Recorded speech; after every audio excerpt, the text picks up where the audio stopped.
அனைவருக்கும் வணக்கம். இன்றைக்கி நாம் ஒரு அருமையான ஒரு சமையல் ஒன்று நாம் செய்ய போகிறோம். அந்த வானல் எடுத்து அடுப்பில் வச்சிடுறியா? ஓகே.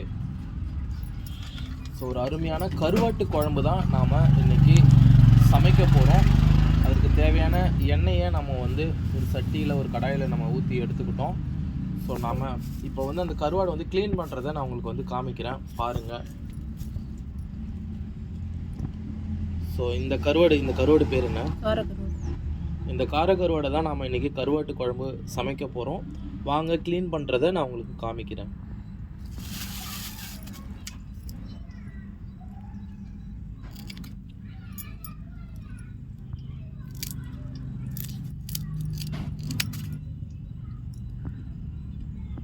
ஓகே, பாருங்கள் காய்ஸ், கருவாடை இப்போ நாம் க்ளீன் பண்ணி எடுத்துக்கலாம். அதிக நேரம் ஆகாது கருவாடை க்ளீன் பண்ணுறதுக்கு. கத்திரிக்கோல் இருக்கிறதுனால ஈஸியாக டக்குன்னு க்ளீன் பண்ணிடலாம்.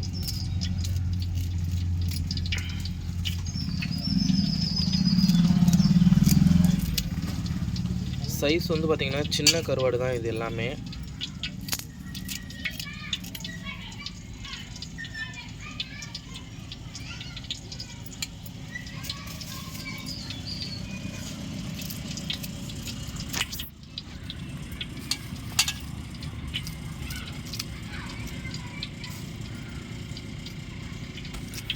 கருவாட்டு குழம்பு சமைக்கிறதுக்கு தேவையான தக்காளி, வெங்காயம், பச்சை மிளகாய், கத்தரிக்காய், உருளைக்கிழங்கு எல்லாமே நாம் ஆல்ரெடி ரெடி பண்ணி வச்சுருக்குறோம்.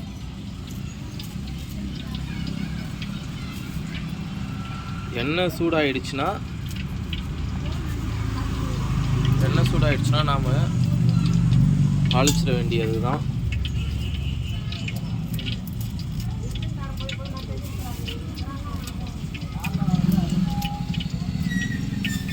இந்த மாதிரி ஒரு சின்ன கத்திரிக்கோல் இருந்துச்சுன்னா நம்ம கருவாடை நம்ம சீக்கிரமாகவே க்ளீன் பண்ணிடலாம்.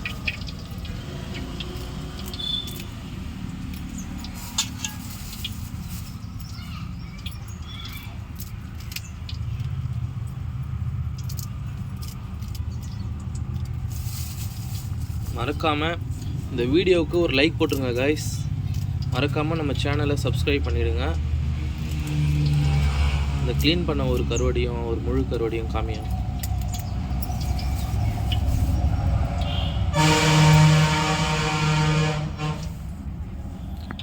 பாருங்க காய்ஸ், கொஞ்சம் எட்டோ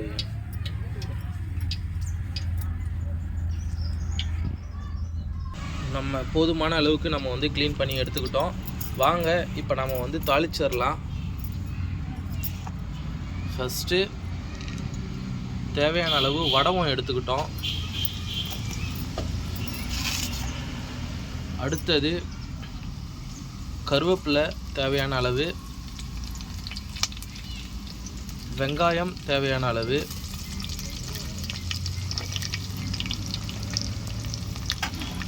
வெங்காயம் கொஞ்சம் நிறம் மாறுற அளவுக்கு நல்லா வதக்கிக்கலாம்.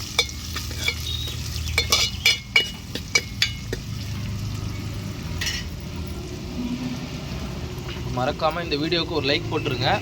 நம்ம சேனலை இன்னும் சப்ஸ்கிரைப் பண்ணாமல் இருந்தீங்கன்னா மறக்காமல் சேனலை சப்ஸ்கிரைப் பண்ணி எங்களுக்கு சப்போர்ட் பண்ணுங்கள். அடுத்தது நம்ம தக்காளி, கத்தரிக்காய் எல்லாத்தையும் ஆட் பண்ணிக்கலாம். தேவையான அளவு பச்சை மிளகாய். கருவாட்டு குழம்புக்கு மிக முக்கியமான ஒரு பொருள் பார்த்திங்கன்னா இந்த கத்தரிக்காயும் உருளைக்கிழங்கும். உருளைக்கிழங்கை நாம் கருவாடு கூட சேர்த்து போட்டுடலாம், தப்பு இல்லை.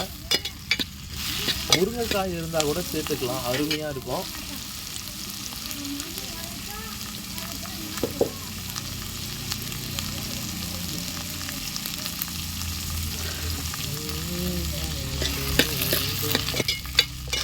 இந்த கருவாடை க்ளீன் பண்ணுறதுக்கு நிறைய பேர் பார்த்திங்கன்னா ரொம்ப சிரமப்படுவாங்க. அதுவே இப்போ பார்த்தீங்கன்னா எவ்வளோ ஈஸியாக நம்ம கருவாடை க்ளீன் பண்ணிட்டோம் பாருங்கள். சின்ன சிஸ்டர் இருந்ததுனால சீக்கிரமாக நம்ம க்ளீன் பண்ணிட்டோம். காமிக்கிறேன் பாருங்கள். இது கருவாடும் உருளைக்கிழங்கும்.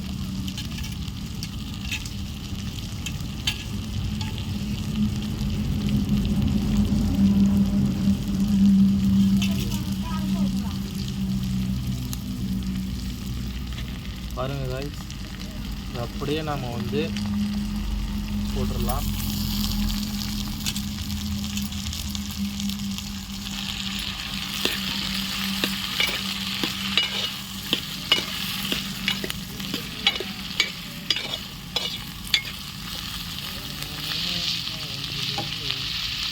அடுத்தது புளி தண்ணி கரைச்சி வச்சுருக்குறோம். அதில் ஏதாவது சேர்த்துருக்கோம். உப்பு மிளகாத்தூள் குழம்பு கூட்டி வச்சுருக்கோம். இது பேர் ஓகே.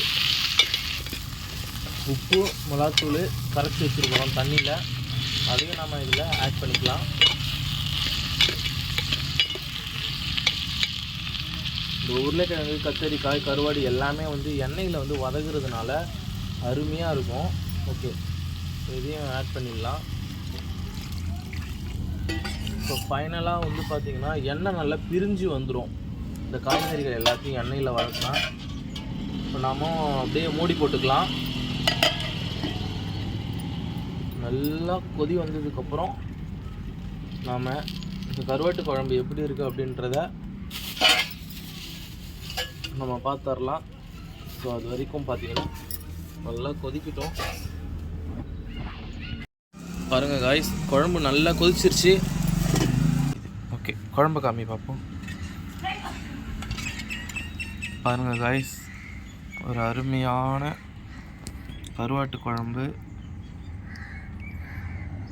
கருவாடை மட்டும் காமி.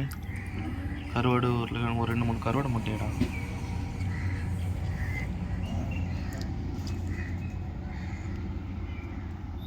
பாருங்கள் காய்ஸ், ஒரு அருமையான கருவாட்டு குழம்பு ரெடி ஆகிடுச்சு.